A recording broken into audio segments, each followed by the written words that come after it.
August 1945.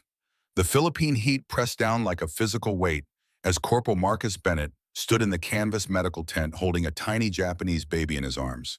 The infant's dark eyes stared up at him with the unfocused wonder of new life, her small fingers curled into impossibly delicate fists. Through the exhaustion etched into every line of his face, Bennett felt something he hadn't experienced in 3 years of war, pure, uncomplicated hope.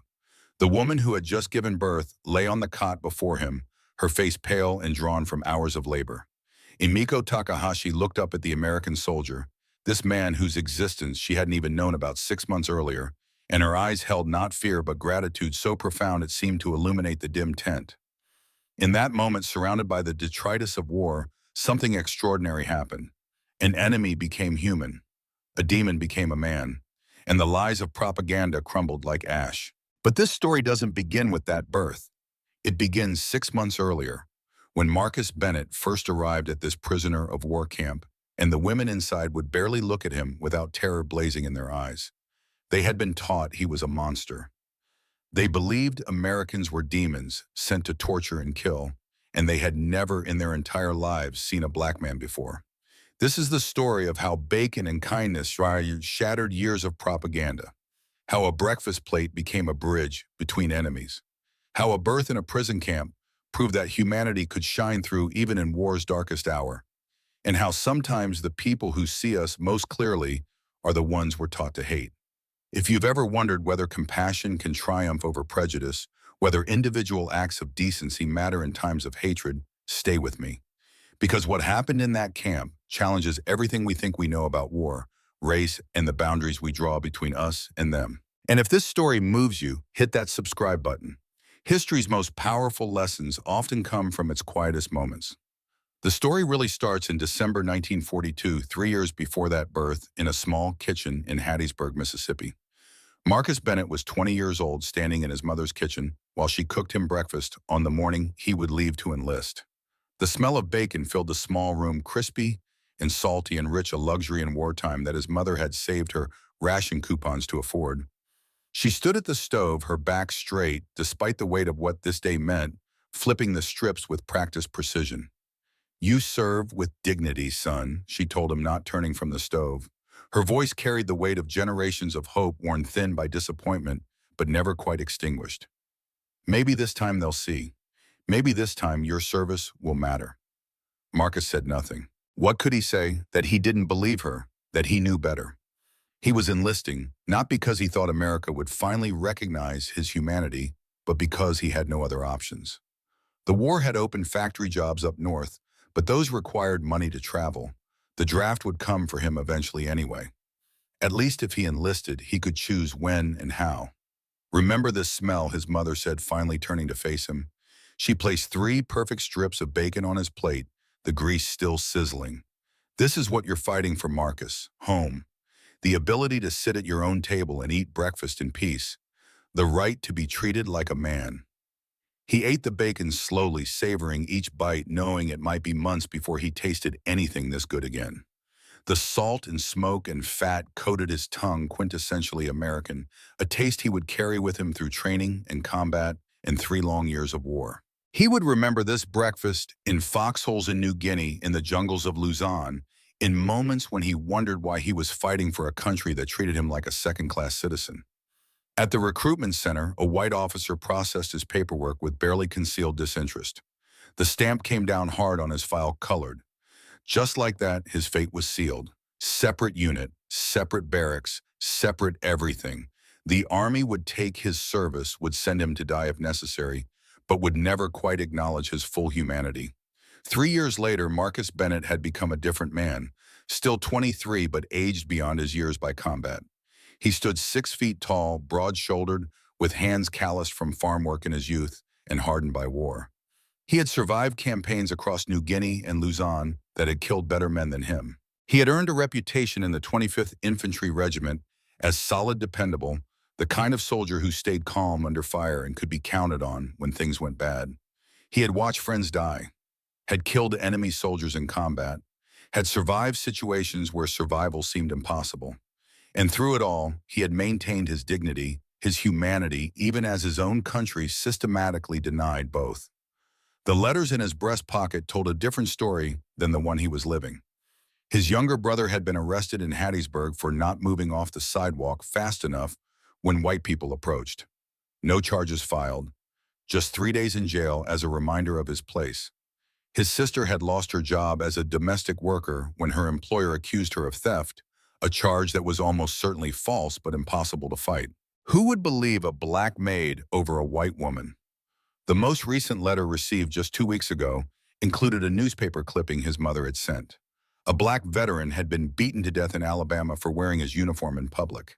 The attackers said he was being uppity, that he should have known better than to display his military service where white folks could see it. No arrests had been made. None would be. Marcus carried these letters everywhere, folded and refolded, until the creases threatened to tear through. They were reminders of what waited for him when the war ended, of the America he was fighting for, and the America that would greet him when he returned. In late March 1945, his unit received new orders. They were being temporarily pulled from combat operations assigned to guard duty at a prisoner of war camp 30 miles north of Manila. The news was met with mixed reactions: relief at a break from combat, frustration at being relegated to what felt like busy work, curiosity about what guarding Japanese prisoners would entail. Marcus felt something else, a dark humor at the irony. He would rather face Japanese soldiers shooting at me than American citizens calling me boy, he thought, but didn't say. At least in combat, everybody bleeds the same. At least their respect was earned through action rather than granted or denied based on the color of your skin. On the morning of March 28, 1945, 3 transport trucks carrying 42 soldiers from the 25th Infantry Regiment rumbled down a muddy road toward the camp.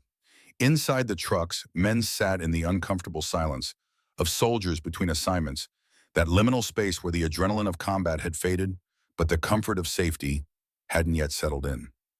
Marcus sat near the back, watching the Philippine landscape roll past. The tropical heat was already oppressive at 7 in the morning, promising another scorching day.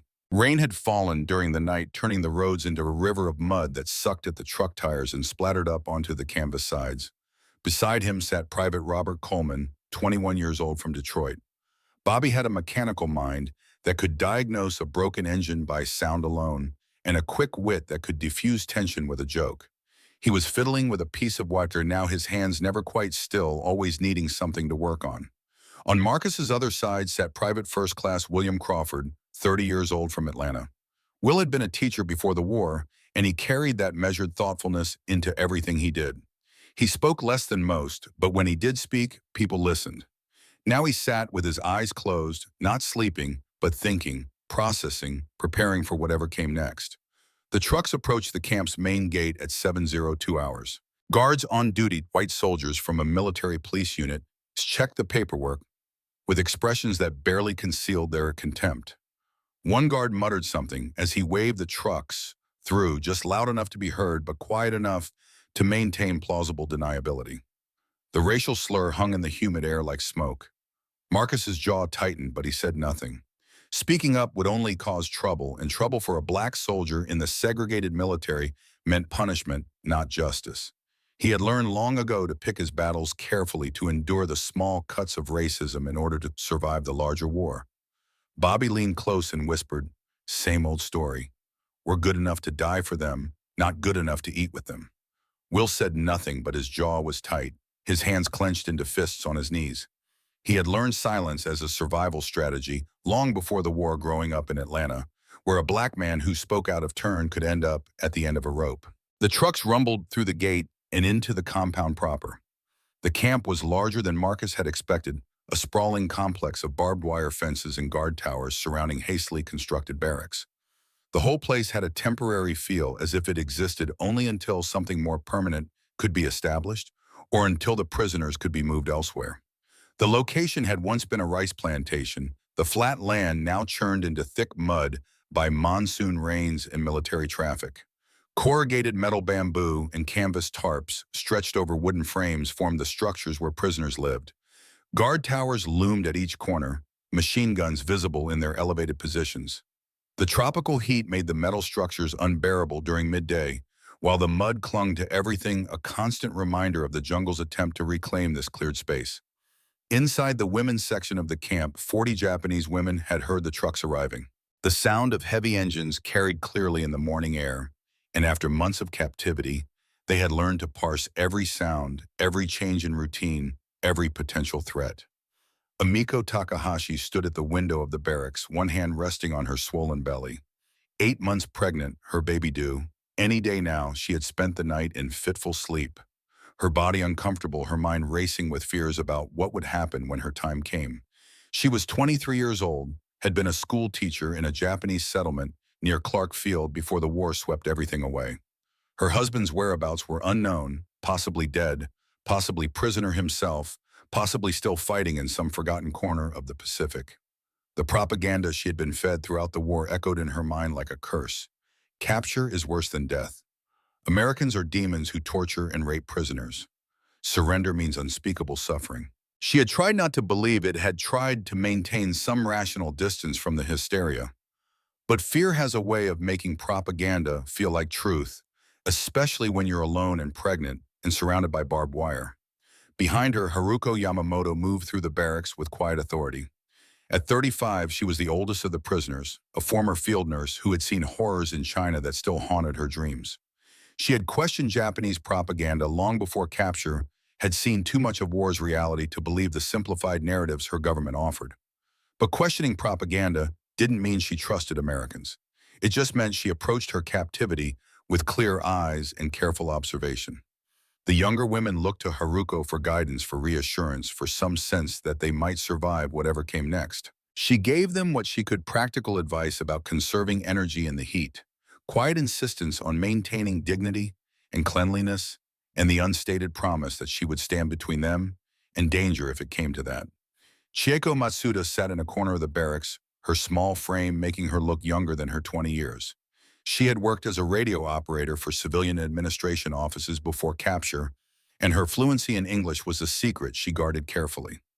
In the early days of captivity, she had feared that revealing her language skills would make her a target, mark her as a collaborator or a spawn.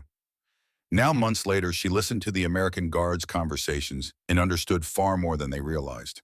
She knew from overheard conversations that the war was going badly for Japan. She knew that American forces were closing in on the home islands. She knew that defeat was likely, perhaps inevitable. But she didn't know what that meant for her, for the other women, for any of them. Would they be killed in revenge? Held indefinitely, eventually returned to a Japan that might not even exist anymore. The sound of the trucks grew louder, then stopped. Engines idled for a moment, then cut off. In the sudden silence, the women could hear boots hitting mud, the squelch of soldiers dismounting, the sharp commands of officers organizing their men. Emiko pressed closer to the window, trying to see. Other women gathered behind her, craning for a view. They had seen white American soldiers from a distance, the guards who patrolled the perimeter and conducted periodic inspections. Their treatment so far had been firm, but not brutal, which had already begun to create cracks in their worldview.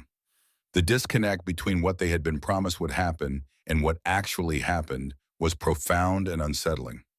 Then the new soldiers came into view, and every woman in the barracks froze. For 30 seconds, nobody moved. Nobody spoke. 40 Japanese women stared at men whose existence they literally had not known about. They had been taught that all Americans looked like the white soldiers they had seen before. Some thought what they were seeing was impossible, a trick of light or heat exhaustion. Others thought these soldiers' skin was paint or dye, some kind of disguise or uniform variation. One young woman actually whispered the word oni, demon.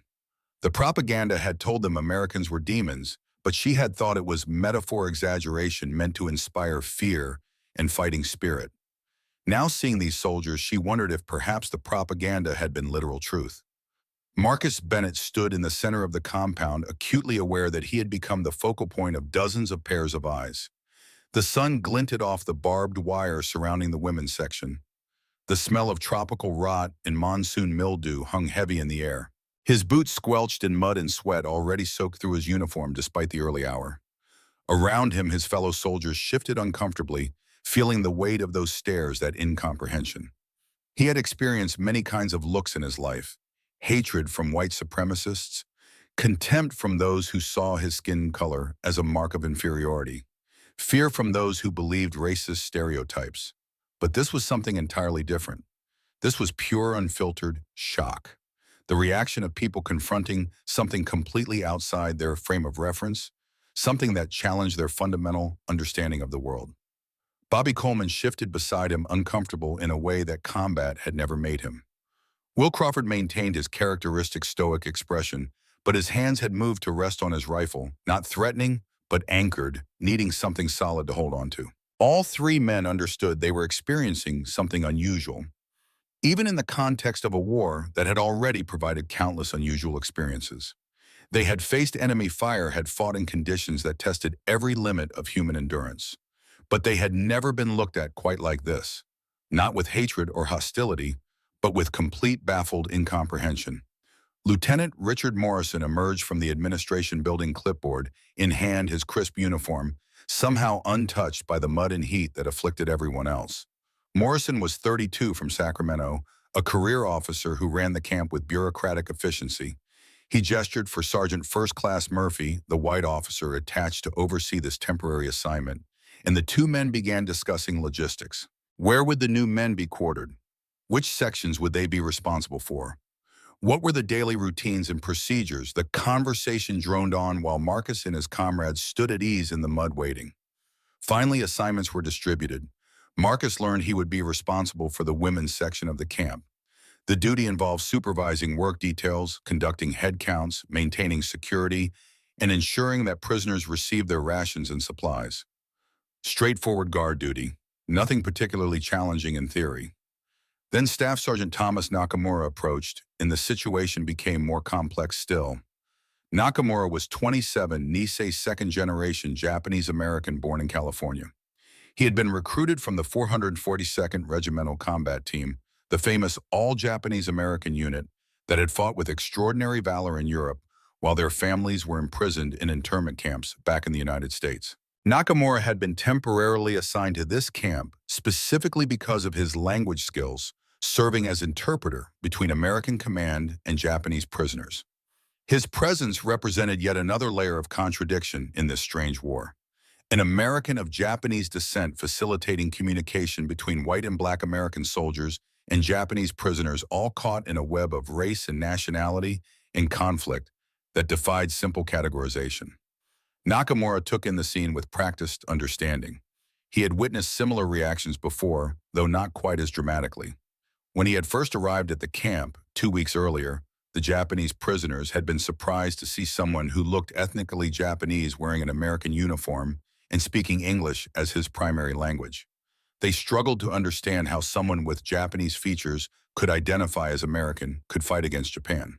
Now seeing Marcus and the other black soldiers, the prisoners encountered another challenge to their understanding of American identity. Nakamura approached Marcus and introduced himself, his English accent pure California, his manner professional and friendly. "Corporal Bennett, I'm Staff Sergeant Nakamura. I'll be working with you as interpreter." He extended his hand. Marcus shook it firmly, grateful for the friendly reception.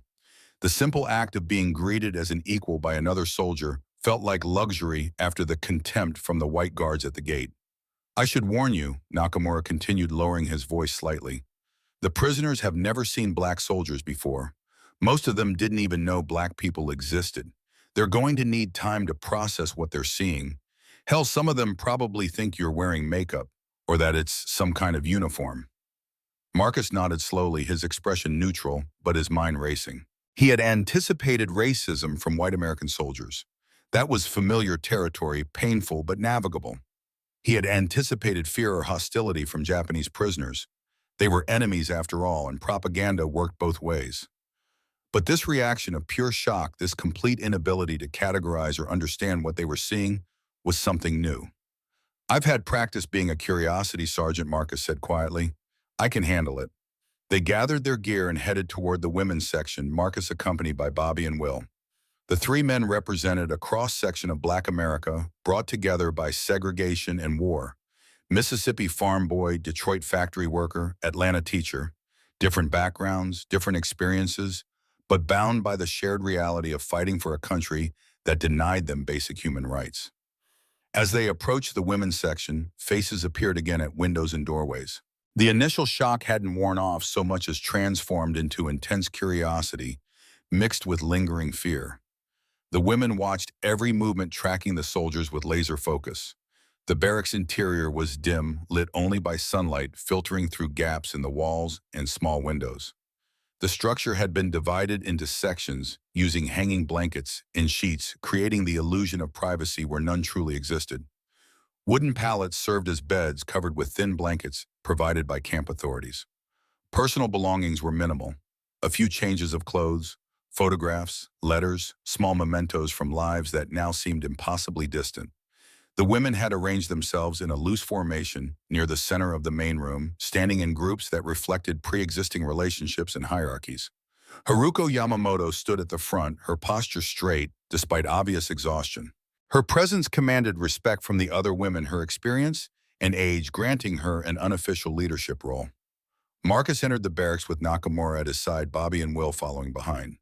The women's eyes tracked their movement with laser focus, particularly fixed on Marcus. He moved deliberately, making no sudden gestures, keeping his rifle pointed down and away, his body language as non-threatening as possible, while still maintaining the authority his role required. Nakamura began speaking in Japanese, his voice calm and measured. He explained that the soldiers were there to conduct the morning head count, a routine procedure that would happen every day. He instructed the women to form a single line and to respond when their names were called. The women complied slowly, reluctantly moving into formation while never taking their eyes off Marcus. As Nakamura began reading names from a roster, calling them out in Japanese, and waiting for responses, Marcus observed the women more closely. They ranged in age from late teens to middle age, their faces showing the strain of months of captivity, but also something else, intelligence, dignity, and beneath the fear, curiosity. These were not mindless enemy combatants, but individuals with their own stories, their own humanity. It was a recognition that sat uncomfortably with everything the war had taught him about enemies and allies, us and them. One young woman stood near the front of the line, noticeably pregnant, her belly round beneath her worn dress. Her face was pale and she swayed slightly, clearly exhausted. When her name was called Emiko Takahashi, she responded in a voice barely above a whisper, her eyes flicking nervously between Nakamura and Marcus.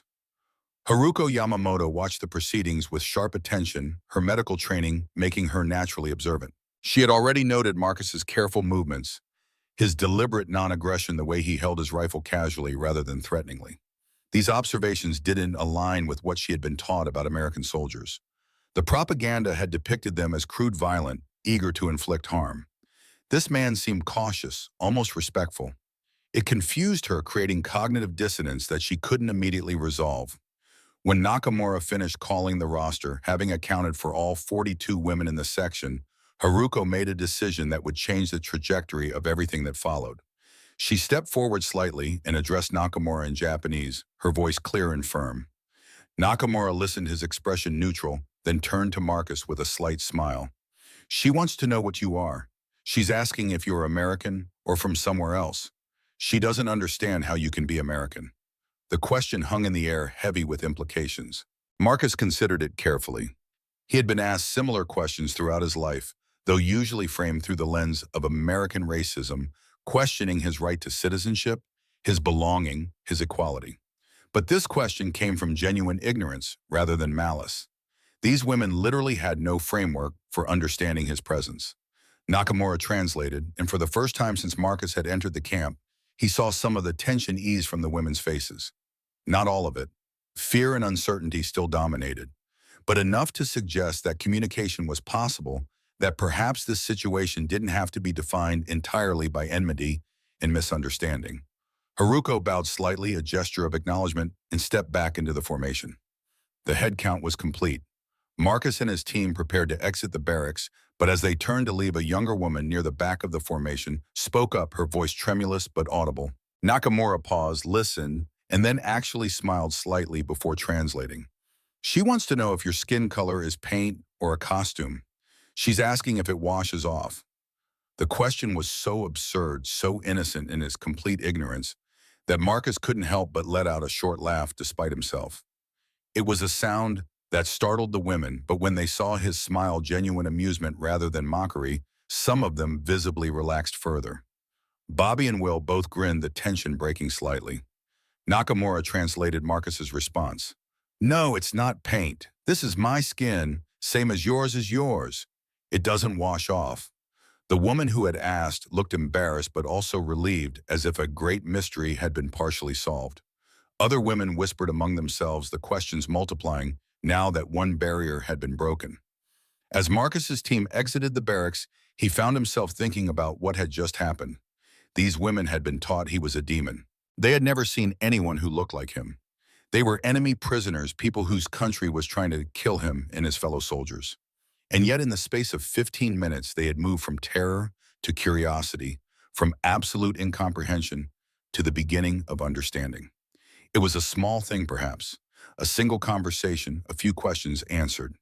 But Marcus had learned in 3 years of war that small things could matter, that individual moments of human connection could survive even in circumstances designed to destroy them.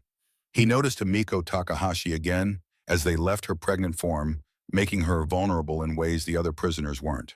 Something in his chest tightened with concern. What would happen when she went into labor? Did the camp have facilities for childbirth? A doctor with obstetric training? He made a mental note to ask to ensure that whatever else happened, at least this woman and her child would be safe. He had no way of knowing that in less than 3 weeks, he would be standing in a medical tent holding that woman's newborn daughter in his hands. No way of knowing that the moment would change how he understood humanity itself. No way of knowing that 40 years later, that baby would write him a letter that would bring him to tears. But in that moment, walking away from the barracks with the morning sun climbing higher in the sky, Marcus Bennett felt something he hadn't experienced in a long time. Not hope exactly, not optimism, but a sense that perhaps the war hadn't destroyed everything worth preserving, that perhaps buried beneath all the hatred and propaganda and violence, something essentially human could still survive. The day stretched ahead with its routines and duties, its heat and mud and endless waiting. But something had shifted. The women in that barracks would sleep a little easier tonight. And Marcus would lie awake thinking about propaganda and prejudice, about how easily humans convince themselves that other humans weren't human at all, and about how quickly those lies could crumble when forced to confront simple reality. Tomorrow would bring new challenges, new complications, new opportunities for understanding or conflict. But today, on March 28, 1945, in a prisoner of war camp in the Philippines, enemies had looked at each other and seen not demons, but people. It was a beginning, small, fragile, uncertain, but a beginning nonetheless. 3 days passed in the strange rhythm of camp life each morning, bringing the same routines, head counts, at dawn work details in the sweltering heat, meal distributions, evening inspections. Marcus and his team settled into their duties with the efficiency of experienced soldiers, but something was different here than in combat. There was time to observe, to think, to notice the small details that revealed the humanity of the people they were guarding. On the morning of April 1st, Marcus noticed something during the routine inspection that made him pause.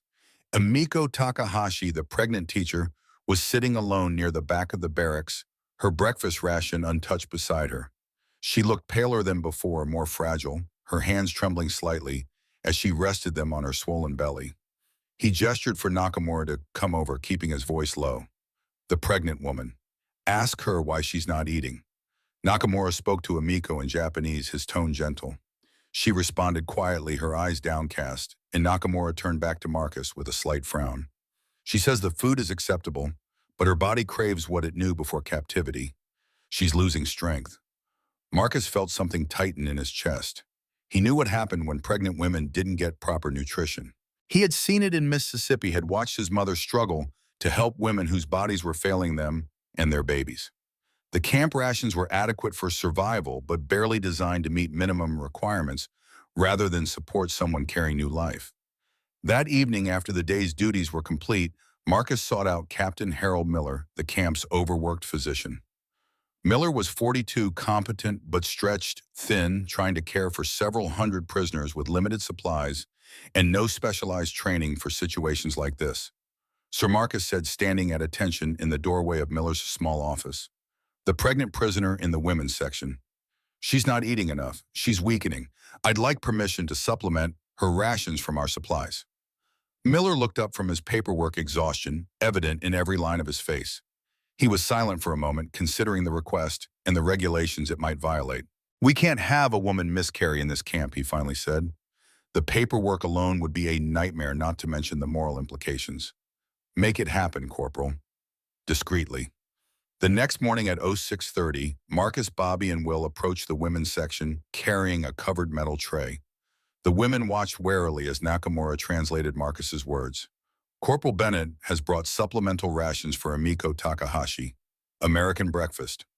Marcus uncovered the tray, and the barracks fell silent. 3 strips of bacon lay on the plate edges, curled and golden from perfect cooking. 2 fried eggs beside them, yolks still soft. Toast with butter, melting. A small glass of milk, precious in wartime. The smell hit like a wave. Rich, salty bacon cutting through confinement and tropical heat. The aroma of American farmhouses and Sunday mornings of normalcy and abundance. Everything propaganda had said Americans were too barbaric to create. Several women stepped closer, drawn by that scent despite their caution. Emiko stared at the tray, her expression unreadable. Haruko moved protectively beside her, suspicion clear in every line of her body. Was this a trick, poison disguised as kindness, some elaborate cruelty designed to humiliate? Nakamura spoke again, translating Marcus's words carefully. "This is what we eat. American soldiers eat this. I'm giving it to you because you and your baby need it. It's not poison. It's not a trick. It's just breakfast." The sincerity in Marcus's voice needed no translation. Emiko looked from the food to his face, searching for mockery or malice, finding only patient concern. Haruko studied him too, her medical training making her naturally observant, looking for signs of deception. Finally, Haruko gave a small nod. Emiko picked up the fork with trembling fingers. The first bite of bacon changed something fundamental in that room. The crispy texture, the salt and smoke and fat coating her tongue, the richness her body desperately needed flooding her senses. Emiko's eyes widened, not in disgust, but in shock at how good it tasted, how carefully it had been prepared, how generously it was being offered. She had been told Americans ate like animals, that they were crude and uncivilized. This was delicious, thoughtfully cooked, given freely to an enemy. The cognitive dissonance was overwhelming. Tears began streaming down her face as she chewed that first bite, and the women around her tensed, uncertain whether she was crying from joy or sorrow or something else entirely. But Emiko kept eating, each bite accompanied by quiet tears, her body recognizing the nutrition it needed, even as her mind struggled to reconcile this kindness with everything she had been taught. Marcus watched for a moment, then turned to leave. Before exiting, he spoke again through Nakamura. "She can have this every morning until the baby comes." He didn't wait for thanks, didn't expect gratitude. He simply left the tray and walked out into the morning sun, Bobby and Will following silently behind. In the barracks, the smell of bacon lingered long after the Americans had gone. The women gathered around Emiko, watching her eat, and something shifted in the air. One woman whispered to another in Japanese, her voice carrying just far enough for others to hear. "If the food is a lie, what else is false?" It was a question that would echo through the coming weeks, reshaping everything they thought they knew. That bacon breakfast accomplished what 1,000 propaganda leaflets couldn't. It planted a seed of doubt in soil prepared by months of treatment that contradicted everything they had been promised. The Americans hadn't tortured them, hadn't brutalized them, and now one of them, a man they had been taught to fear above all others, was ensuring a pregnant woman received proper nutrition. The seed would take root, and within 2 weeks it would bloom in the most unexpected way possible. 1 week after the bacon breakfast, on a humid evening when the day's heat had barely begun to fade, Chieko Matsuda approached Nakamura during a work detail. She spoke quietly, glancing around to ensure no other guards were nearby. Nakamura listened, then found Marcus later that evening. "Some of the women want to learn English," he said. "They're asking if any of the soldiers would be willing to teach them. Evening lessons a few times per week." Marcus considered this. It pushed boundaries, moved beyond simple guard-prisoner relations into something more complicated. But he also understood the value of communication, of connection, of treating these women as people with futures that extended beyond barbed wire. He brought the request to Lieutenant Morrison the next morning. Morrison was a bureaucrat at heart, concerned primarily with following regulations and avoiding complications. He deliberated for a full minute before responding. "Approved with conditions. Common area only where guards can observe. No exchange of personal information. Must not interfere with camp operations. Understood. Understood, sir. Will Crawford volunteered immediately. His teacher's instincts had been dormant too long, and the opportunity to educate, even in these strange circumstances, appealed to something fundamental in his nature. The first session was held on April 12th, 3 days after Emiko had begun receiving her bacon breakfasts. 10 women attended initially, sitting in a rough semicircle in the common area, while Will stood before them, Nakamura present to translate when necessary. Will started with basics numbers, directions, simple questions and answers. The women proved eager students, repeating phrases carefully, helping each other with pronunciation, practicing between sessions. Within a week, 20 women were attending regularly and their English was improving with remarkable speed. On April 19th, during the third session, something significant happened. Will was teaching them conversational phrases, how to ask for things politely, how to express gratitude and confusion. Then Chieko, who had been quiet until now, spoke up in nearly perfect English. Mr. Crawford, I have a question. Will stopped, surprised. The other women turned to look at Chieko, many of them learning for the first time that she spoke English so well. Why are black soldiers separated from white soldiers if America believes in equality? The question hung in the evening air, heavy with implications. Will felt every eye in the common area turned to him.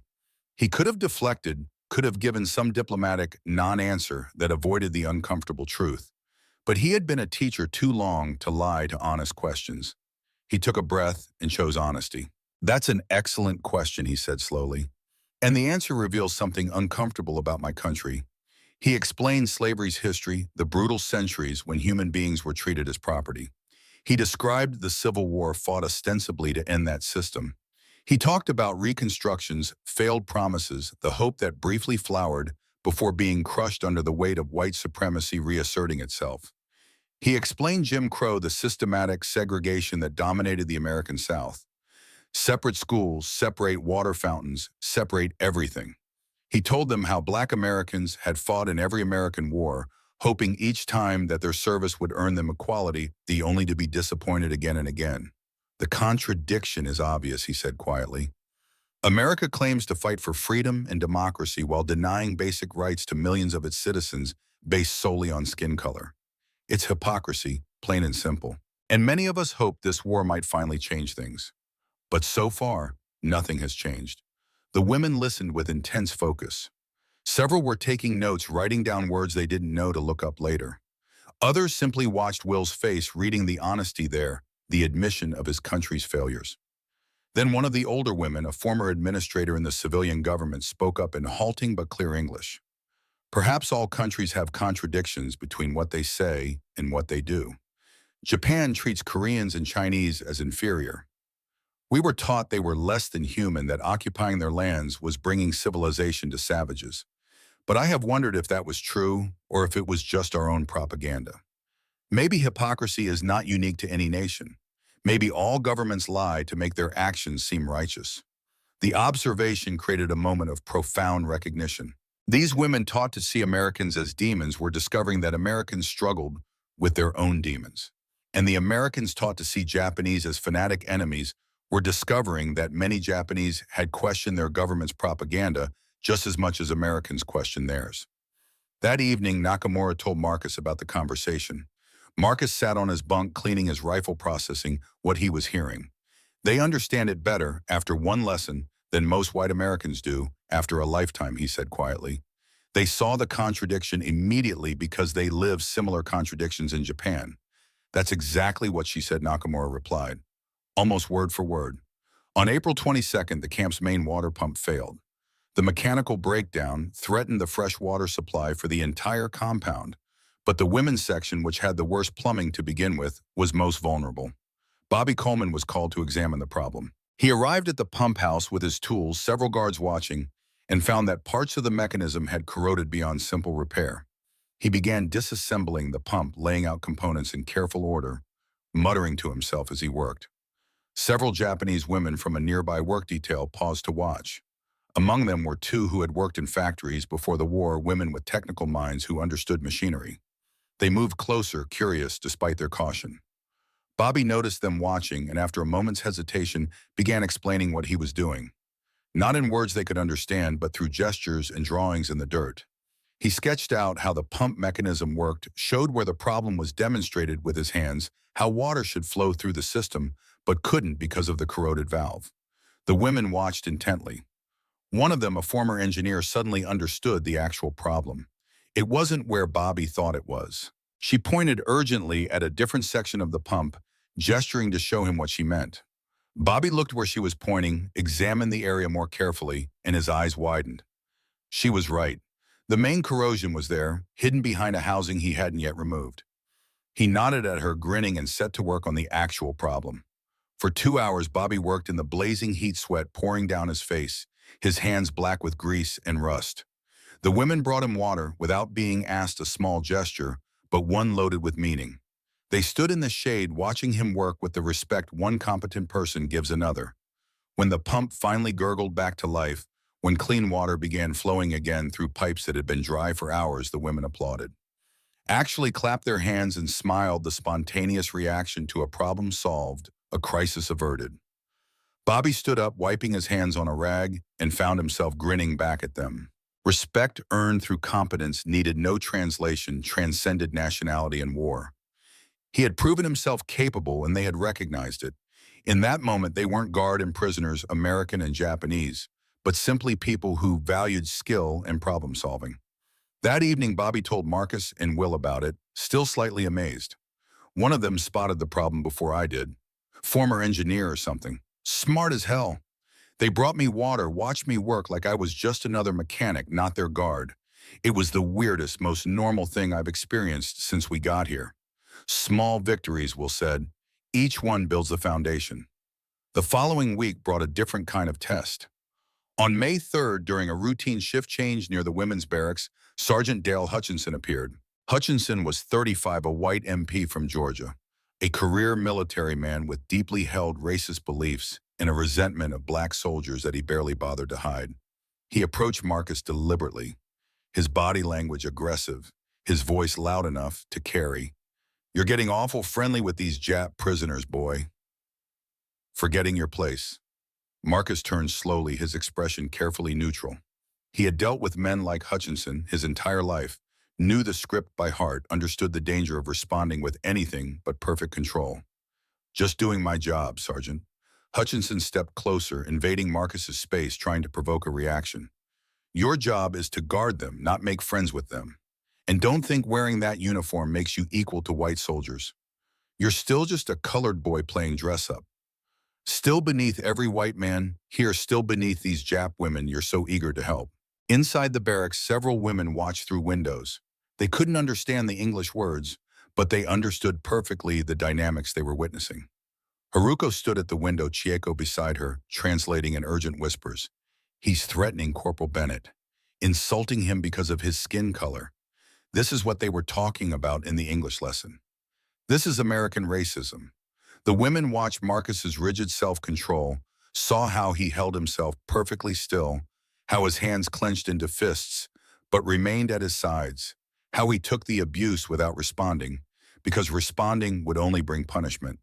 "He faces enemies on both sides," Haruko whispered.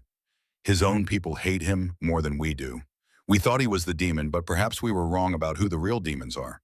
Before the situation could escalate further, Nakamura appeared, stepping smoothly between Hutchinson and Marcus. "Sergeant Hutchinson, Corporal Bennett's conduct has been exemplary. Lieutenant Morrison has personally commended his work with the prisoners. If you have concerns about his performance, I suggest you take them up with the lieutenant." Hutchinson sneered, his contempt now directed at Nakamura. 442nd loves protecting their colored friends, don't they? Figures. You Japs stick together. Though I don't know which is worse, a colored pretending to be a soldier or a Jap pretending to be American. He spat the racial slur with casual viciousness, then turned and walked away, satisfied that he had established dominance, reasserted the racial hierarchy that he believed the Army's regulations had temporarily suspended. Marcus stood motionless for a full minute after Hutchinson left, his whole body trembling with suppressed rage. His hands shook. His jaw ached from clenching it so hard. Every muscle in his body screamed for action, for response, for anything but the silent acceptance he was forced to display. Nakamura put a hand on his shoulder briefly. I know, but he's not worth it. He's not worth throwing away everything you have accomplished. Marcus nodded, not trusting himself to speak. That evening, as the sun set and relative cool settled over the camp, Haruko asked Nakamura to convey a message to Marcus. Nakamura found him sitting alone behind the barracks assigned to the black soldiers still processing the day's events. Haruko Yamamoto asked me to tell you something, Nakamura said, sitting down beside him. She said that the women saw what happened today. They saw how Sergeant Hutchinson treated you. They want you to know that they understand now why you said governments lie. He paused, making sure Marcus was listening. She said your own government lies to you about your worth. Tells you that you're inferior when clearly you're not. She said they're sorry. Sorry for assuming you were a demon when you first arrived. Sorry for not seeing you as a man from the beginning. She said they understand now that you're fighting not just Japan, but your own country's hatred, and they respect you for maintaining your dignity in the face of that. Marcus sat silent for a long moment, staring at the darkening sky. When he finally spoke, his voice was rough with emotion. That's more respect than I've gotten from most white Americans my entire life. Enemy prisoners see my humanity clearer than my own countrymen. What does that say about my country? Sergeant Nakamura had no answer. They sat together in the gathering darkness, two soldiers caught between worlds, both fighting for a country that didn't fully accept them, both finding unexpected recognition from people they were supposed to hate. The irony was almost too heavy to bear. But it was also, Marcus thought, a kind of hope. If these women could see past propaganda and prejudice to recognize his humanity, maybe someday Americans could do the same. Maybe this war, for all its horrors, was teaching lessons that would matter when the fighting finally stopped. It was a fragile hope, easily crushed. But in that moment, sitting in the Philippine twilight, with an understanding silence stretching between them, it was enough. The medical emergency came without warning, as these things always do. On the evening of April 11th, just after the sun had dipped below the horizon and the oppressive heat had begun its nightly retreat, Emiko Takahashi felt the first contraction ripple across her swollen belly. She had been sitting with the other women trying to stay comfortable despite her size when the sensation hit. Not painful yet, but unmistakable. A tightening of pressure, a message from her body that the time had come. Haruko recognized the signs immediately. She had delivered babies in field hospitals in China, had seen labor begin in circumstances far worse than this. She moved to Emiko's side, quickly speaking in low, reassuring tones, checking with practiced hands. How long between contractions? Just that one so far. Emiko's voice was steady, but her eyes betrayed her fear. Is it too early? You're close enough. The baby will be small, but should be viable. Haruko kept her voice calm, projecting confidence she didn't entirely feel. Send word to the American doctor. Within minutes, a message reached Captain Miller. He arrived at the barracks carrying his medical bag, his face showing the concern of a doctor who knew his limitations. He examined Emiko briefly, felt the tightness of her abdomen, timed the contractions that were already coming more regularly. She's in active labor, several hours before delivery most likely. We need to move her to the medical tent, where I have better lighting and supplies. The medical tent stood near the center of the compound, a canvas structure with wooden flooring that served as the camp's hospital.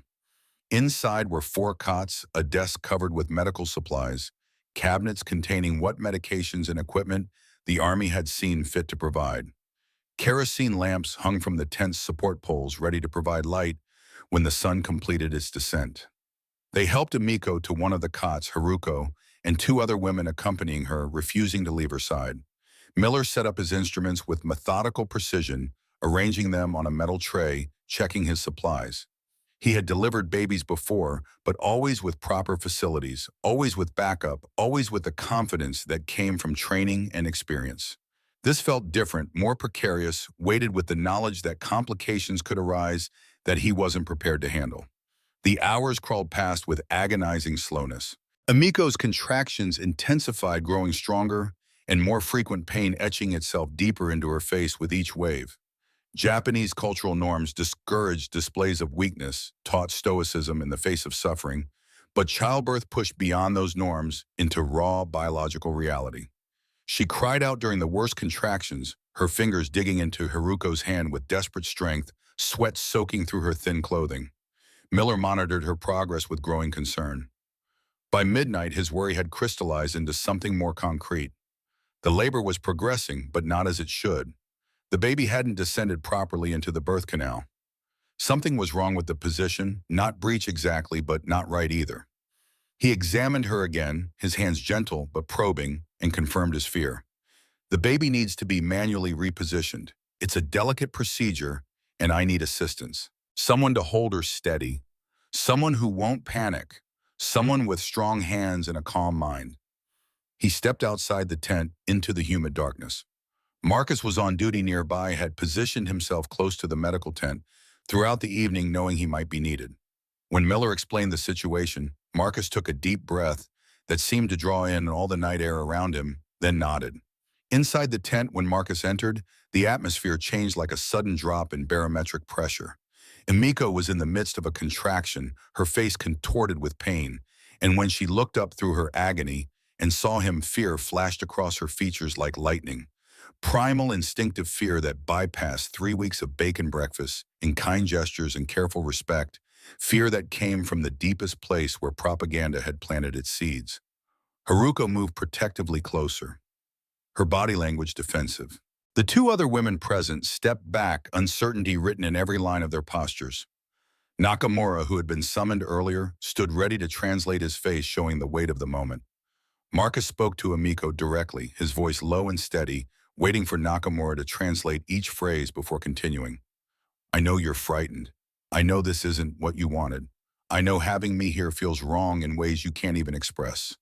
But your baby's position needs to be corrected, or you're both in danger.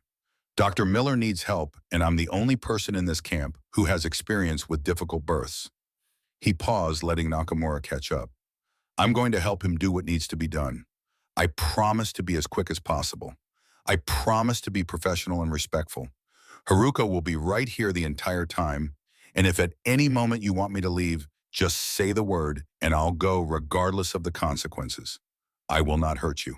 Do you understand? Emiko, exhausted beyond measure, and in pain that eclipsed thought, looked from Marcus to Haruko to the doctor and back again. She was searching for something in their faces, some sign of trustworthiness or deception, some indication of what she should do. Haruko nodded encouragingly, having made her own decision to trust. Miller waited with patient professionalism. Finally, Emiko whispered something in Japanese so quiet that Nakamura had to lean close to hear it. He translated for the room. She says, yes, please help my baby.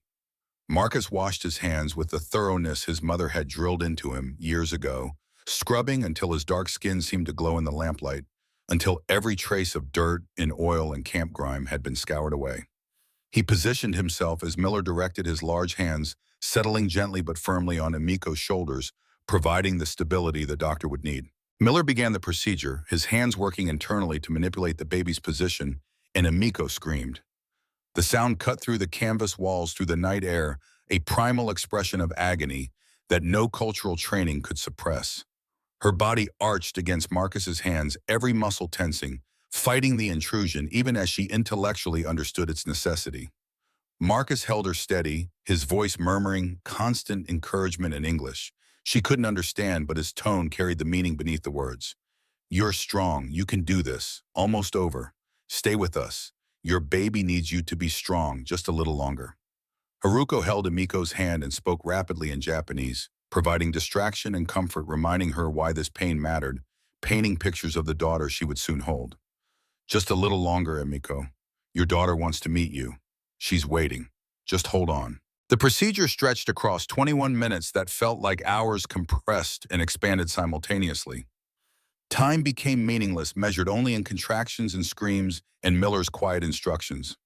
Marcus felt every tremor that ran through Emiko's body, felt her shoulders shake under his hands, felt the terror and pain and determination that kept her from giving up. Finally, at 12:48 in the morning, Miller withdrew his hands and announced that the baby was in the correct position. He checked Emiko's vitals with swift efficiency. Her pulse was elevated but strong. Her breathing was labored but adequate. Her blood pressure was holding. He administered a mild sedative to help manage the pain and instructed everyone to wait while she rested and the labor progressed naturally. Marcus stepped back to a corner of the tent, found a wooden stool and sat down quietly. He stayed available if needed, but gave Emiko space, let her gather strength without his presence adding to her stress. His hands trembled slightly as the adrenaline of the moment began to fade, replaced by the weight of what he had just participated in, the trust that had been extended to him, the responsibility he now carried. He thought about Mississippi, about his mother delivering babies in homes where no doctor would come, about the women who had trusted her with their lives and their children's lives. He thought about propaganda and prejudice, about how easily humans convinced themselves that other humans weren't human at all. He thought about Emiko's scream and how pain sounded the same in every language, how fear felt identical regardless of which side of a war you stood on. 1 hour passed, then two. Emiko dozed fitfully between contractions, her body conserving energy for what was to come. Haruko remained at her side, watchful and protective. The other women murmured prayers in Japanese ancient words, asking for safe delivery and healthy child. Outside the tent, the camp slept, unaware of the drama unfolding in this small canvas space. At 2:13 in the morning, Emiko's contractions resumed with renewed intensity, closer together now, stronger, the final stage beginning. Miller positioned himself at the foot of the cot, hands ready, and instructed Marcus to be prepared to receive the baby once it was delivered. The next 30 minutes blurred into a singular experience of focused intensity. Miller providing medical guidance, his voice calm and professional. Haruko offering emotional support in rapid Japanese, her words a lifeline for Emiko to hold on to. Emiko pushing with every ounce of strength she had left in her exhausted body, driven by biology and love, and the desperate need to see this through. And Marcus standing ready with clean cloths, hands prepared to receive new life, heart pounding with the magnitude of the moment. At 2:42 on the morning of April 12, 1945, with a final tremendous effort that drew a cry from somewhere deep in her soul, Emiko Takahashi delivered her daughter. The baby emerged small but perfect, her skin wrinkled and red, her eyes squeezed shut against the sudden brightness and cold and overwhelming newness of existence. For one heart-stopping second, she was silent, and everyone in the tent held their breath. Then her lungs filled with air, and she began to cry, a robust sound that spoke of health and strength and life demanding its place in the world. Miller worked quickly, cutting the cord, checking the baby's breathing and color and reflexes, counting tiny fingers, and POWs, listening to the rapid flutter of her heartbeat. Satisfied that she was healthy despite her early arrival, he wrapped her in a clean cloth and turned to hand her to Emiko. But Marcus was there, hands already positioned to receive the infant, and Miller placed her in his arms without thinking, medical protocol overriding everything else in that moment. Marcus looked down at the baby in his hands, wrapped carefully the way his mother had taught him decades ago in Mississippi, and felt something fundamental shift inside him. This tiny human knew nothing of war or nations or the arbitrary lines humans drew to separate themselves from each other. She knew nothing of propaganda or prejudice or the complicated history that had brought her into existence in this unlikely place.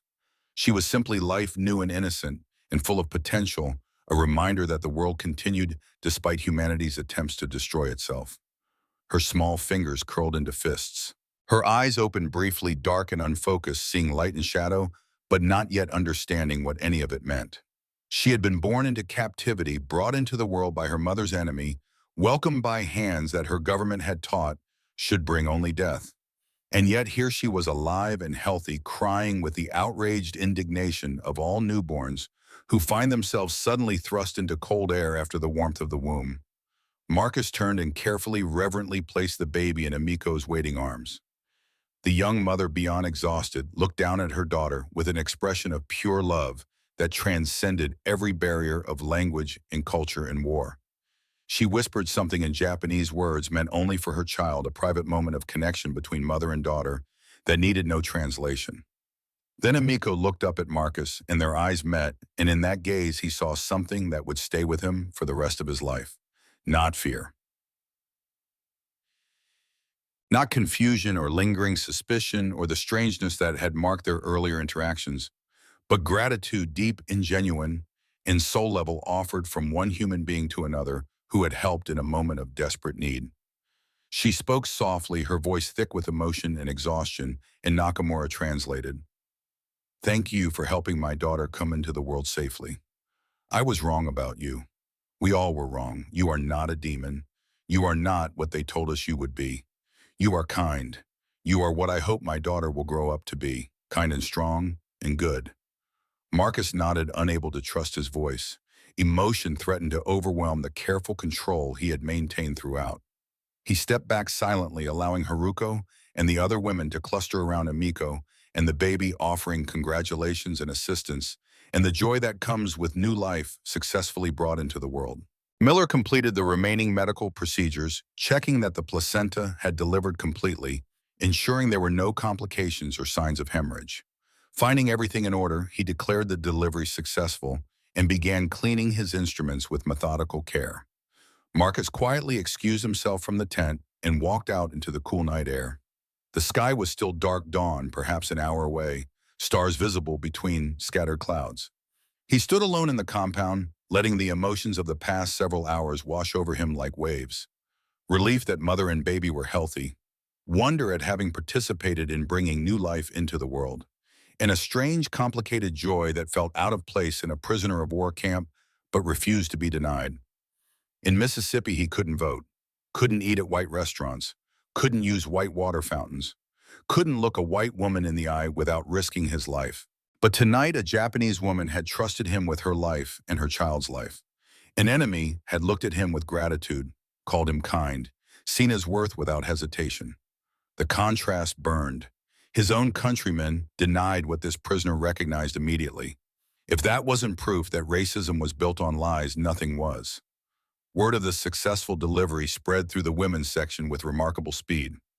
By breakfast at 700 hours, every prisoner knew the story, though like all stories retold, it had already begun to take on mythical proportions. Some versions emphasized the danger Emiko had faced, the complications that could have killed both mother and child. Others highlighted Marcus's skill and compassion, his gentle hands and patient manner. All agreed that something significant had occurred, something that changed the fundamental nature of the relationship between guards and prisoners. When Marcus conducted the morning head count, the atmosphere was profoundly different from his first day. Women who had previously avoided eye contact now nodded greetings as he passed. Several offered words in Japanese that he didn't understand but whose friendly tone was unmistakable. A few smiled genuinely, the kind of expression that can't be faked, that comes from authentic, positive feeling. Haruko approached him directly after the Count Nakamura, translating her formal words. "On behalf of all the women here, we thank you. Not just for the medical assistance, though, that alone would earn our gratitude, but for the humanity you have shown since your arrival, your patience with our fear, your gentleness during the procedure last night, your respect for Emiko's dignity in her most vulnerable moment. These qualities were unexpected. They have fundamentally changed how we see you and your fellow soldiers." She paused, gathering her thoughts, then continued. "We were taught that you were demons. Our government filled our heads with lies about Americans, about what capture would mean, about what you would do to us. But you proved through your actions that propaganda crumbles in the face of human decency. You showed us that kindness transcends nationality, that dignity exists in every person regardless of skin color or origin." Marcus, uncomfortable with the praise and attention, tried to deflect credit. "Captain Miller is the real doctor. I just helped where I could." But Haruko shook her head firmly. "Dr. Miller has medical skill, but you made Emiko feel safe. That cannot be taught from books. That is character. That is who you are." Later that morning, Bobby found Marcus behind the barracks and grinned widely. "You're a celebrity now, Bennett. Should start charging autographs. Maybe get your picture in the camp newsletter." Marcus shook his head, but he couldn't quite suppress a small smile. Will joined them, his teacher's mind already processing the implications of what had happened. "What you did last night accomplished more than any propaganda campaign ever could. You proved that actions speak louder than words, that one moment of genuine compassion can undo years of indoctrination. Those women will remember this for the rest of their lives. So will you." The three men sat together in a rare moment of peace, and Bobby voiced the thought all of them had been grappling with. If Japanese prisoners can see past skin color to recognize humanity, why can't most Americans? Will answered quietly. Because seeing someone's humanity requires getting close enough to know them. America keeps us separated by law. These women had no choice but to get close to us. And when they did, when they actually had to interact with us as people instead of as abstractions, the lies fell apart. Marcus pulled the letters from his breast pocket, the ones from home that detailed his family's struggles under Jim Crow. He held them for a moment, feeling their weight. Maybe that's the real lesson of all this. Maybe proximity is the cure for prejudice. Maybe if white Americans had to actually know us work beside us, depend on us the way these women have, they couldn't maintain the lie that we're inferior. It was a hope both fragile and profound, easily crushed by the weight of history, but refusing to be entirely extinguished. That afternoon, Amiko asked through Nakamura if she could speak with Marcus. He found her resting in the barracks, the baby sleeping in a makeshift cradle that Bobby had repaired from an old wooden box. She looked exhausted but peaceful, the kind of tired satisfaction that comes after surviving something difficult and emerging triumphant. She spoke in halting English words learned from Will's lessons, supplemented by Nakamura's translation when her vocabulary failed. I have named my daughter Hikari. It means light, light in darkness, hope where there was despair, new beginning where everything seemed to end. She paused, gathering courage for what came next. Also light that guides. I hope she guides others to see as we have learned to see. Past appearances, past propaganda, into hearts. I hope she remembers that she was brought safely into the world by kindness when there should have been only cruelty. Marcus felt his throat tighten with emotion. He had carved a simple wooden rattle during his off-duty hours over the past 3 evenings, working the wood, carefully smoothing every edge until it was safe for tiny hands. He presented it now, shyly uncertain of the gesture. For Hikari, so she has something to play with. Imeko accepted it with visible emotion, bowing deeply in the formal Japanese gesture of profound respect and gratitude. Then she did something that surprised everyone present. She gestured for Marcus to hold the baby. He hesitated, suddenly nervous, despite having helped deliver this same infant just hours before. But Amiko insisted, carefully placing Hikari in his arms. The baby stopped fussing almost immediately, her dark eyes staring up at his face with the unfocused attention of new life. The women watching this moment saw something that should have been impossible, according to everything they had been taught. A Black American soldier holding a Japanese baby with tenderness and care, the infant peaceful in his arms, natural as sunrise. This was the world as it should be, they realized. This was humanity stripped of the lies and hatred that adults layered onto it. The weeks that followed settled into a new rhythm, one marked by mutual respect and growing understanding. The women rallied around Amiko and Hikari, sharing their meager resources, taking turns helping with the baby so the young mother could rest. They fashioned diapers from spare cloth, created toys from scraps, showed the fierce protectiveness of any community caring for its youngest member. Marcus, Bobby, and Will contributed what they could. Bobby kept the cradle in good repair and rigged up a mosquito net to protect Hikari from insects. Will procured extra powdered milk when he could, supplementing Amiko's diet so she could nurse effectively. Marcus carved small toys, simple things that could be held in tiny hands, given freely, without expectation of thanks. These small acts of decency accumulated over days and weeks, building a foundation of trust that seemed impossible given the circumstances. The women no longer saw their guards as demons or monsters, or even really as enemies. They were simply men doing a job, men capable of kindness and respect, men whose skin color and nationality mattered far less than their character. But the war continued beyond the barbed wire, and news from the outside world intruded on their small bubble of mutual understanding. On May 8th, word reached the camp that Germany had surrendered, ending the war in Europe. For American soldiers, it was cause for celebration, hope that resources and troops would now be diverted to the Pacifics, hastening Japan's defeat. For the Japanese prisoners, the news was sobering. If Germany, their primary ally, had been defeated, how could Japan hope to continue the war alone? The implications were clear and frightening. Defeat seemed inevitable now, and with it came uncertainty about what would happen to them, about what kind of Japan they would return to, if they returned at all. Haruko sought out Nakamura the day after Germany's surrender, her expression troubled. What will happen to us when Japan is defeated? Will we be killed in revenge, held indefinitely, eventually allowed to return home? And if we return, what will we find? Nakamura could provide no definitive answers. American policy toward Japanese prisoners after the war was still being formulated, details uncertain and changing. He offered what reassurance he could. The United States generally follows international conventions regarding prisoner treatment. Mass executions or indefinite imprisonment are unlikely. You'll probably be repatriated, eventually sent home once transportation can be arranged and the occupation is stable. His answers did little to alleviate anxiety, but the women appreciated his honesty, his refusal to offer false comfort or empty promises.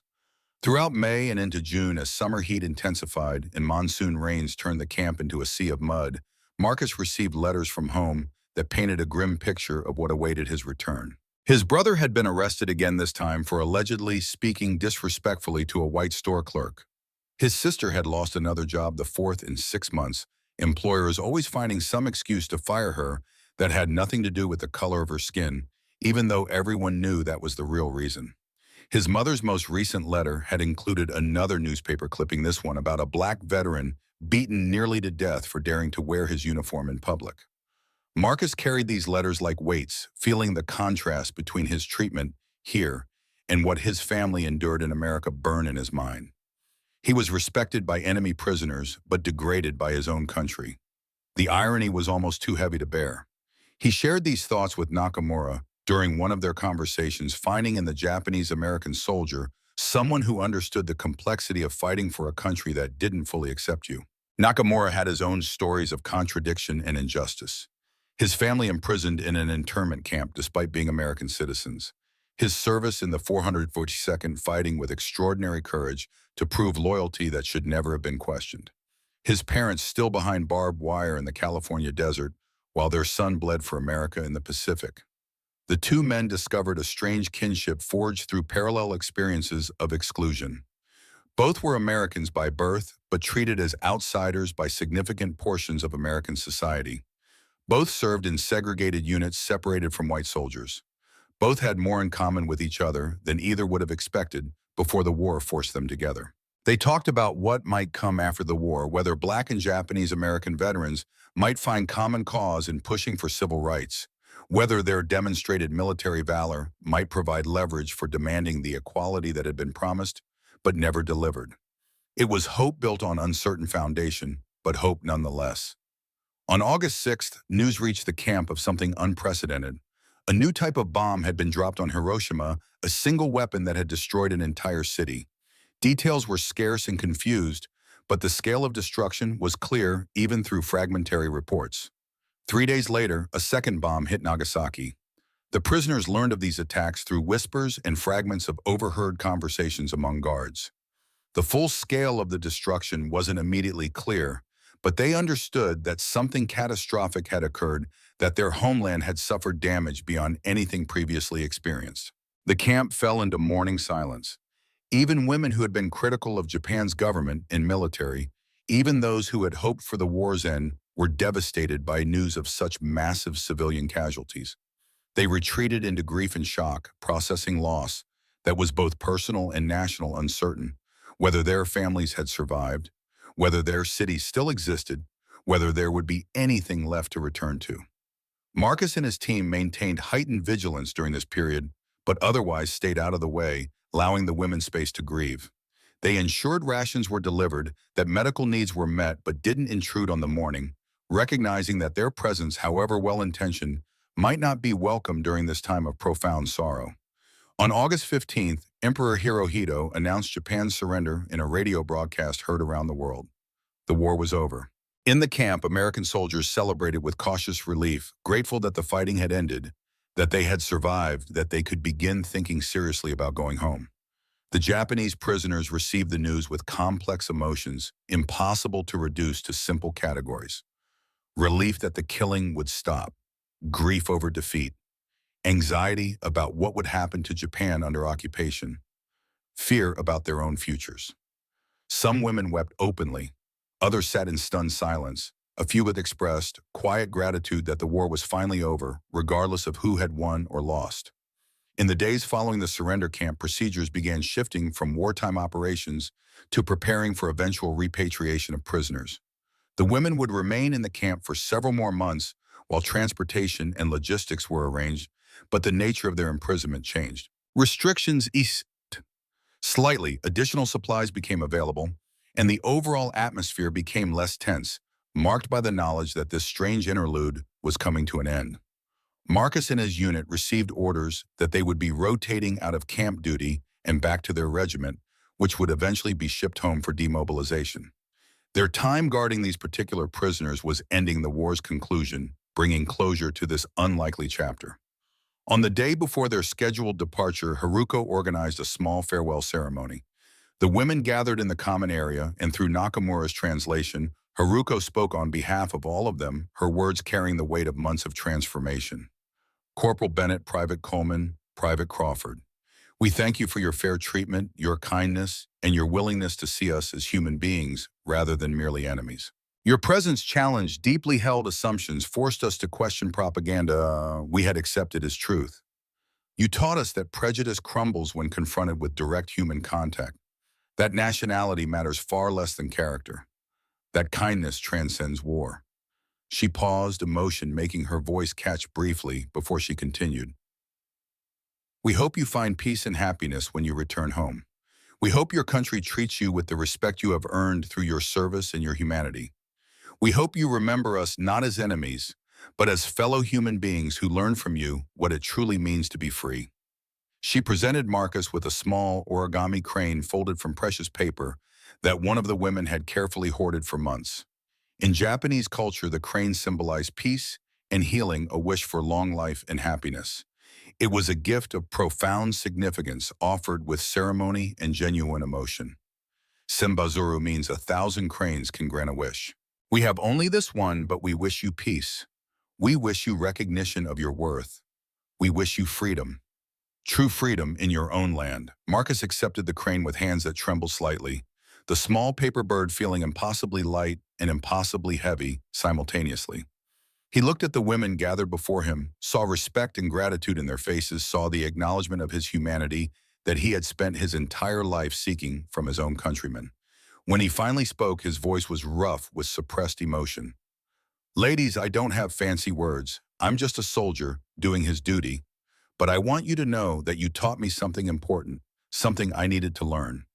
You showed me that respect isn't granted by governments or laws.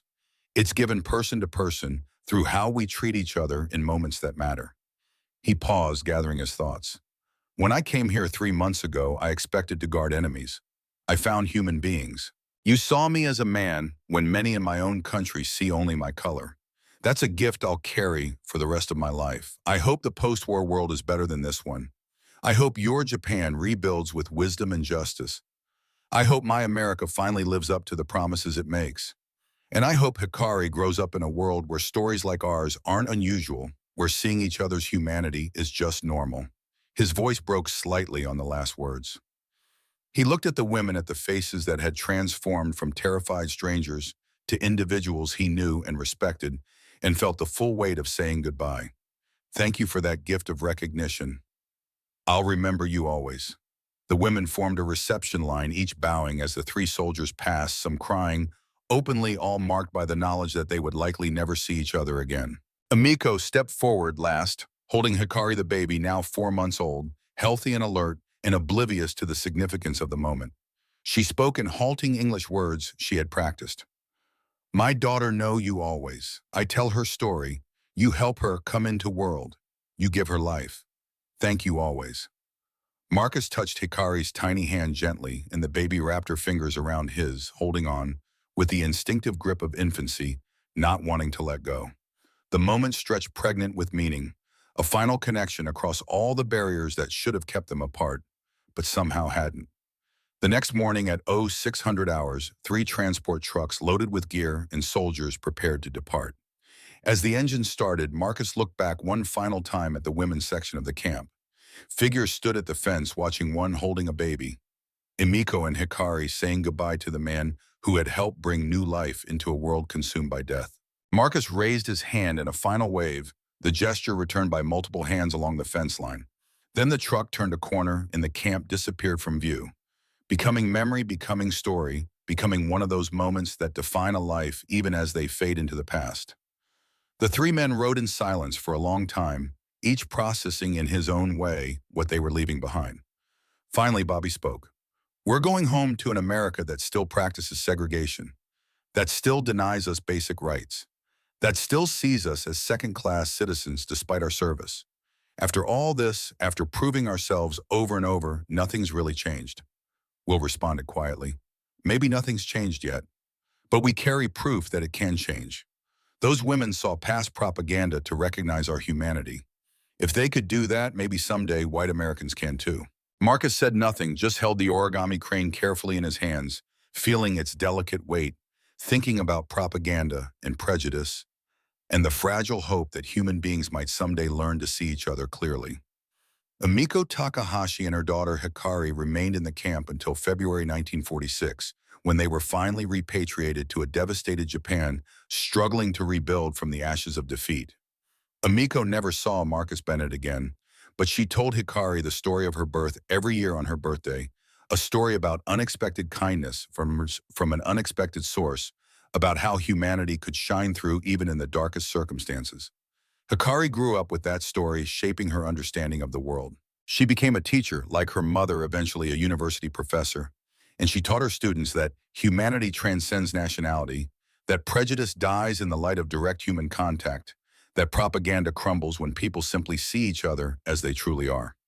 Marcus returned to Mississippi in December 1945 and used the GI Bill to attend technical college.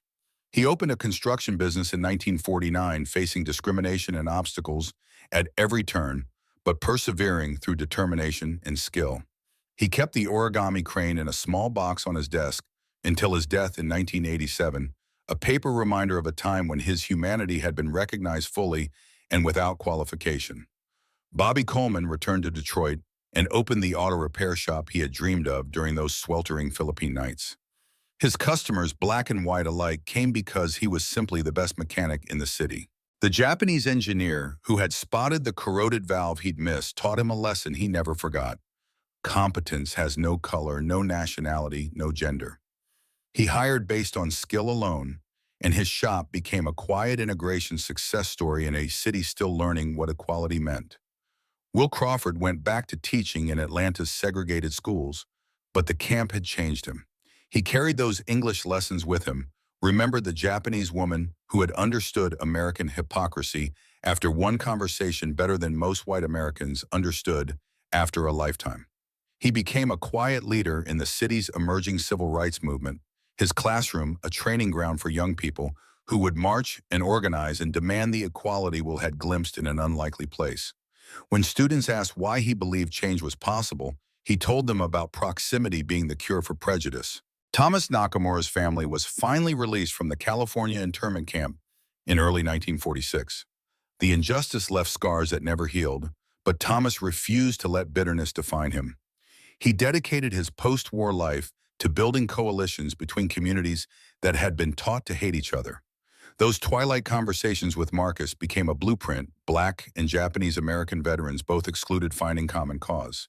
He worked with civil rights organizations, proving that those pushed to the margins could forge the strongest bonds when they saw each other clearly. Haruko Yamamoto returned to devastated Japan and became a doctor in post-war Tokyo. She taught young medical students that humanity transcends nationality, that propaganda dies when confronted with direct human compassion, that the enemy you fear might be the person who saves your life. Her lectures often included a story about an American soldier with gentle hands who had helped deliver a baby in a prison camp, proving that kindness could survive even in war's darkest spaces. Chieko Matsuda worked as a translator during the American occupation. Her English, once a carefully guarded secret, became the bridge between former enemies trying to build something new from the ruins. She facilitated negotiations, drafted documents, helped create the structures of post-war reconciliation. That question she had asked in Will's English class, "Why are black soldiers separated?" never left her.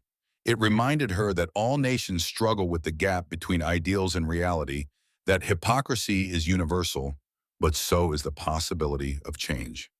In 1985, 40 years after the war's end, Marcus received a letter from Japan. It was from Hikari, now a 40-year-old professor in Tokyo. She wrote of her mother's stories of the American soldier with kind hands who had brought bacon to a pregnant woman and stood beside her during her greatest fear. She wrote of how that kindness had shaped her entire life, had taught her that humanity transcends the boundaries we draw, that individual acts of decency matter even in times of hatred. She thanked him for her life, for her mother's life, for demonstrating that even in war there is room for mercy. The letter made Marcus weep sitting at his kitchen table in Mississippi, the origami crane beside him, memories of that strange time flooding back with crystal clarity. The encounter between Marcus Bennett and the Japanese prisoners in that Philippine camp was a small moment in a vast global conflict, a footnote in history that official records barely documented. But for those involved, it was transformative. A collision of worlds that shattered assumptions, revealed shared humanity, and demonstrated that prejudice based on race or nationality could be overcome through direct human contact and genuine respect. In a war defined by hatred and violence, their story offered a different narrative, one of unexpected understanding emerging from unlikely circumstances. It reminded everyone who heard it that even in humanity's darkest hours, light could break through, that even enemies could recognize their common humanity, and that sometimes the barriers dividing us are far more fragile than propaganda makes them seem. Marcus Bennett fought for a country that denied him equality. He found respect from enemy prisoners. He helped bring life into a world consumed by death, and in doing so, he proved that kindness is not weakness, but the strongest force humans possess. The origami crane still exists, donated by his family to the Smithsonian in 1908. It sits in a small display about unsung heroes of World War II, a paper bird that survived a war, a symbol of peace that transcends conflict, a reminder that the stories which should define us are not about violence and hatred, but about the moments when we chose humanity. If this story moved you, share it. Leave a comment about what surprised you most, what gives you hope about human nature. Subscribe to hear more stories like this, because history's most powerful lessons often come from its quietest moments, from the spaces between nations and ideologies, where individual human beings simply see each other and choose kindness over cruelty, connection over division, hope over despair. That choice, made again and again in small moments by ordinary people, is what redeems us. It's what saves us. It's what proves that despite everything, despite all our failures and flaws and capacity for hatred, humanity endures. And sometimes when we're very lucky, it even triumphs.